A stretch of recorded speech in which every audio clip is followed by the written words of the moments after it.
Party people, we are talking the AMP token today. So Steven on Twitter left an interesting tweet. What it is about the AMP that still has you optimistic. And we are in a bear market. And bear markets are known for eliminating the bad projects that were created, that really had no use cases, that didn't produce anything other than hype. The bear markets have a funny way of eliminating projects that didn't do things the right way. These scandalous projects, all these scandals that we hear about, FTX, 3AC, the Luna project, they were doing things the wrong way. And it takes a bear market to expose that, because during bull runs, that FOMO's kicking in, and that's why a lot of these companies can get away with it. But their bear markets expose the bad projects, expose the players that are not doing things correctly. And what do we know about the AMP token? That the people behind the Flexa network, the AMP Foundation, they have always worked at becoming compliant. They have been getting all the licenses. So they've been doing things the right way. What do we know about bear markets? Bear markets lead to layoffs. Companies that, were trying to push the limits, find out, hey, we can't do this, we need to cut back. They start laying off workers. What do we know about the AMP token? That the players behind the AMP token are still hiring.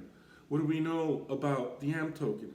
We know that they are expanding, and not, the AMP token, the people behind the AMP token have been focused on the USA, because if you can land the USA, you've landed the biggest whale, but with the AMP token, we're hearing news that they are expanding into Europe.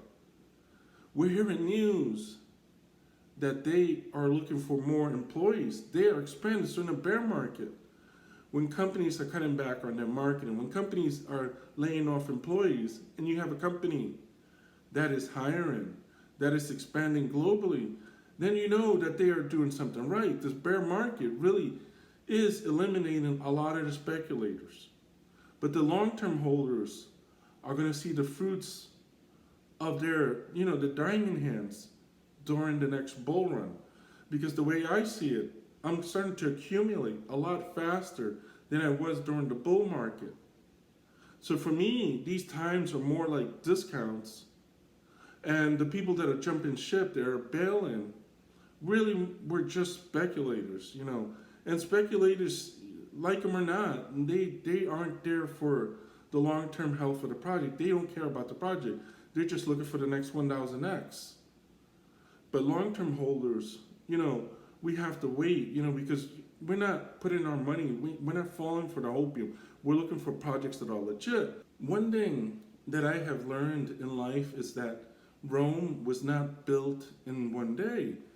I took, a while back, I took a class in accounting, and our teacher was already retired, and she was only teaching a class once a week, and that was just basically so that she can keep her, her degree updated. But she had retired a long time ago, and she had, she graduated college, she got her degree, and then, a couple of years later, she's retired.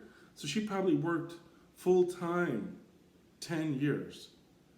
And in the accounting class, someone asked her, well, how were you able to do it? How did you retire so quickly, so early? And she told us, well, back in 1987, there was a company called Microsoft.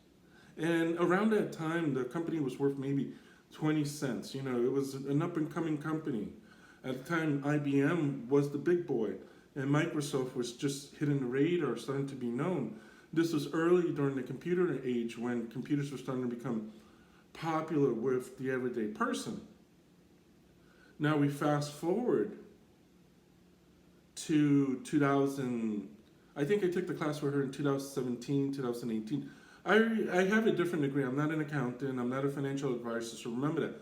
But I decided to, even though I have a degree in healthcare, I like to occasionally just take random classes at community colleges just on topics that I find interesting, and accounting was one of them. And this was in 2017 or 2018 that I took a class with her, and at that time Microsoft was over $60. So she had invested in 1987 And then when the computer age finally took off and hit all the masses, she was done. She was retired. So she put her money in a company that she had researched. She liked the fundamentals, and she liked that they were growing during good times and in bad times. And it paid off. And that's what I see with the AMP token. They grow during the good times, they're growing during the bad times. And we can't say that for a lot of these other companies in the world of Web3. Remember, guys, I'm not a financial advisor. Always do your own due diligence. Until next time, peace out. Safe investing.